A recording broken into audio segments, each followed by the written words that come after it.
¿Por qué tenemos epilepsia? La epilepsia, digamos, al igual que el ictus, hemos comentado que tiene unos factores de riesgo muy claros y que son muy comunes en nuestra sociedad occidental. ¿La epilepsia también es así o es más bien una cuestión genética? Mira, crisis epiléptica, ¿vale? Crisis epiléptica. Lo único que, vamos, explicándolo de una manera muy superficial, ¿no? Lo único que quiere decir es que hay una región de la corteza cerebral, que es sobre la capa que envuelve el cerebro, donde están las funciones superiores, ¿no? La visión, el movimiento, lo que hemos explicado antes, la planificación, el lenguaje, una región de esa corteza cerebral que está alterada a nivel eléctrico. Ajá. Está con una actividad eléctrica que antiguamente se llamaba irritativa, ¿no? La actividad eléctrica que ocurre ahí es anómala en comparación con el resto de circuitos y el resto de áreas, ¿no? Y esa actividad eléctrica anómala, ahí, que tiene unas características, ¿no?, en las que no vamos a meter, es la crisis epiléptica, ¿vale? Por lo tanto, crisis epilépticas no solamente es ponerse rígido, perder la conciencia y convulsionar y caerse. Cientos de tipos de crisis epilépticas, ¿no? Si te ocurre aquí, en esta zona, tendrás un tipo de crisis. Si te ocurre aquí, en esta zona, tendrás otro tipo de manifestaciones en función del área que esté mediando esa función, ¿no? Aquí otra y tal, ¿no? Entonces, una de las formas principales que tenemos de dividir las epilepsias, que a mucha gente le sonarán seguro, ¿no? Porque el 1% de la población tiene epilepsia. El 1%, sí, 1 de cada 100. Es entre focales y generalizadas, ¿no? Crisis focal es justo lo que acabo de explicar. Y crisis generalizada ya no es a lo mejor un punto determinado en la corteza cerebral, sino un circuito más grande que a veces engloba los dos hemisferios. No necesariamente más grave, pero sí diferente, ¿no? Eso son las crisis focales y las crisis generalizadas. Y el término epilepsia, la enfermedad, hace referencia a la predisposición del cerebro, por el motivo que sea, a generar crisis a lo largo de un tiempo determinado, ¿no? Una tras de otra. Entonces, claro, como veis, pues estos términos son términos súper inespecíficos, súper amplios. Es como decir dolor de cabeza o decir dolor de tripa, porque no hace referencia a la causa.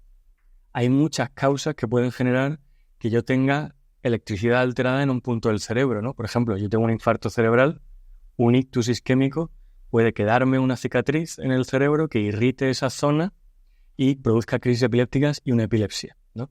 Si tengo una infección del cerebro, una meningitis, una encefalitis, ¿no?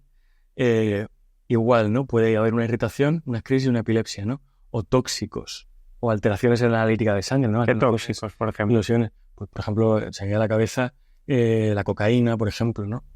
Genera crisis epilépticas. Sí, al igual que muchos otros, vamos, o puede generar, al menos, ¿no? Al igual que muchos otros. O alteraciones en la analítica de sangre, por ejemplo, alteraciones en el sodio, o alteraciones en el potasio, pueden provocarte crisis, o enfermedades autoinmunes, enfermedades neoplásicas, por ejemplo, un tumor cerebral que irrite esa zona circundante de la corteza cerebral de la forma que sea, crisis y una epilepsia, ¿no?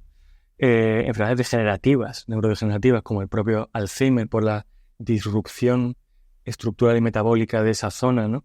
Y enfermedades genéticas, por supuesto, también. Y me viene a la cabeza, seguro que las has visto alguna vez, ¿no? Las recomendaciones en algunos videojuegos muy centelleantes o con mucha luminosidad y con cambios de luz. Sí. ¿Eso puede generar epilepsia? Puede contribuir a desencadenar crisis dentro de determinados tipos de epilepsias con algunas causas, ¿no? Son epilepsias que llamamos fotosensibles. Fotosensibles, ¿no? No son todas. Todas las epilepsias no son fotosensibles. Hay algunas epilepsias generalizadas que son fotosensibles, las epilepsias focales que también pueden ser fotosensibles, como las de los lóbulos occipitales, ¿no? Porque tienen esa mediación de la visión, ¿no? Como hablábamos antes. Y no solamente tienen por qué ser los videojuegos, ni todos los videojuegos. Claro. Hay muchos niños a los que veo que les pregunto, oye, pero ¿y a qué juegas? ¿No?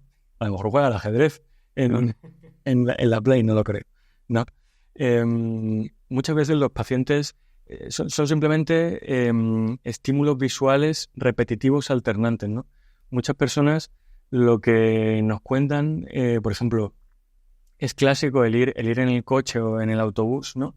Y estar pasando por una línea de farolas, ir viéndolas de forma alternante, y eso empezarte a generar los síntomas de una crisis, ¿no? Yo con videojuegos como tal he visto pocas, pero las hay. Llama la atención ese warning, ¿no? Que siempre ponen, Sí. da un poco de susto, ¿no?